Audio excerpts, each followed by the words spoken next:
제 방에는 제 스탠드 제가 하나가 있는데 쟤는 타이머 기능이 있어요. 그래서 제가 원하는 시간에 뭐 하루에 몇 번이라도 킬 수가 있죠. 하루에 한 번만 시간을 맞출 수 있는 게 아니라 여러 번 맞출 수가 있어요. 그래서 저 같은 경우에는 자기 직전 한 9시, 10시쯤에 이제 켜지게 해서 한 11시 정도 되면은 자동으로 꺼졌다가 한 새벽 4시부터는 다시 자동으로 켜지게 해놨거든요.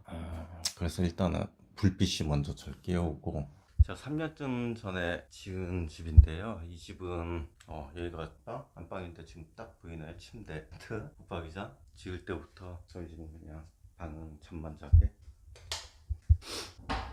양쪽으로 아이들 방도 그냥 다 침대만 있고, 지금 와이프는 옆에 막내 재우느라고 막내 때문에 가방 아닌 각방을 쓰고 있고요. 보시면은 여기가 저희 거실 딱 이렇게 나와서 여기서 책도 읽고 공부도 하고, 좀 더 위쪽에서 보면은 이런 모습. 오늘은 카메라를 한번 킨 김에 한번 제 얘기를 한번 좀 해볼게요. 2012년도에 저는 귀농을 해서 지금 한 7년, 8년 그 정도 된 것 같고요. 귀농을 해서 이쪽으로 내려오면은 아주 획기적인 변화가 있을 줄 알았죠. 도시에서의 삶 자체가 그냥 시계 속에 있는 그냥 톱니바퀴 그런 삶 같았었거든요. 내 아이한테도 똑같은 삶을 물려줘야 될 것 같고, 그래서 그게 싫었어요. 그래서 와이프가 먼저 결심을 했고, 와이프가 저를 열심히 설득을 해서 내려오게 됐는데, 그 변화라고 하는 게 몰랐어요. 그냥 환경만 바뀌면 되는 건 줄 알았는데 그게 자기와의 싸움이더라고요, 결국은. 물론 뭐 이기는 사람도 있긴 하겠죠. 그런데 대부분의 사람들, 대부분의 저와 같은 사람들은 못 이겨요. 그냥 타협을 하죠, 중간에.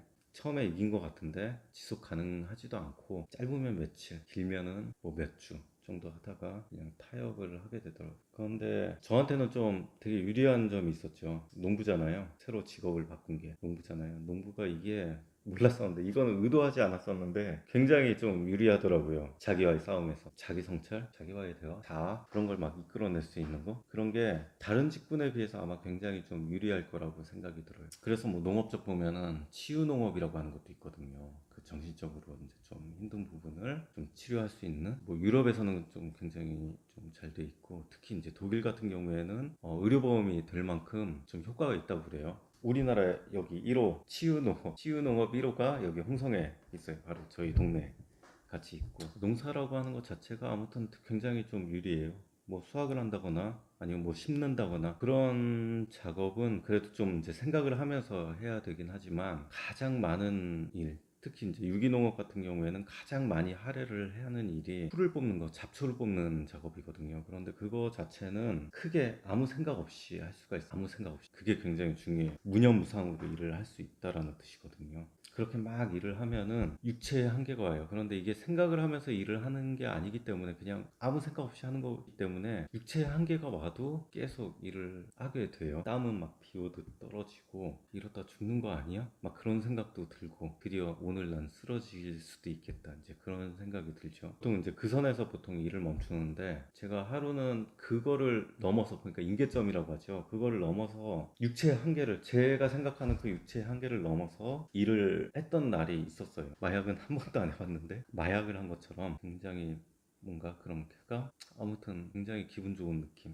설명은 굉장히 좀 어렵네요. 무아지경에 빠졌다고 그래야 되나? 저는 그렇게 이제 굉장히 막 그런 좋은 기분, 그 느낌이 나면서 순간이 지나고, 갑자기 이제 영화 속의 한 장면처럼 또 다른 제가 그 같은 공간에 갑자기 존재하게 돼요. 제 처음 저한테 나타났던 거는 굉장히 어렸던 한 5살, 6살 정도 되는 빅피처가 5살, 6살짜리 빅피처가 눈앞에 딱 나타나게 되는 거죠. 굉장히 또렷하게 대화도 가능해요. 걔가 저한테 막 하소연을 해요. 그때 당시에 나는 그때 일해서 힘들었는데, 뭐 엄마가 일해서 힘들었는데, 막 그렇게 얘기를 하죠. 그러면은 지금 현재 저는 어른이잖아요. 그러니까 어른의 제가 그 어린 저를 달래주는 거예요. 그거는 생각만 하면은 지금도 막 눈물이 나와요.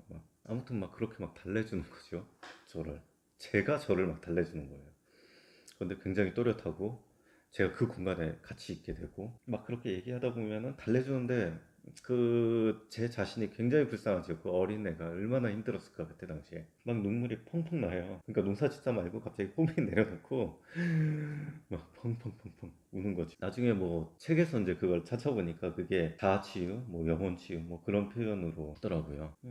그 경험을 한 뒤로는 아무튼 농사 짓고 지으러 나가서 울고 왔어요, 항상. 어쩔 때는 그 5, 6살, 어쩔 때는 막 초등학생, 중학생, 고등학생, 대학생, 뭐 한 며칠 전에 그렇게 나오면서 제 스스로 치유가 계속 되더라고요. 치유가 되고, 치유가 된 것뿐만이 아니라 제가 남한테 상처가 줬던 부분, 그런 것도 저한테 말을 걸더라고요.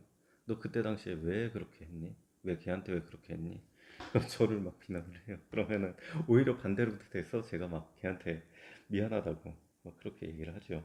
이런 치유 과정이 계속되면은 모든 사람을 다 용서를 할 수 있게 돼요. 저도 똑같은 사람이기 때문에 순간에 그런 느낌이고 다시 또 일상으로 돌아와서는 막 흥분도 하고 화도 나고 그렇게 되긴 해요. 그런데 그거를 어떻게 하면은 좀 잘 조정을 할 수 있을까? 내 자신을 어떻게 잘 조정을 할 수 있을까? 그런 과정에서 자기를 변화시킨다?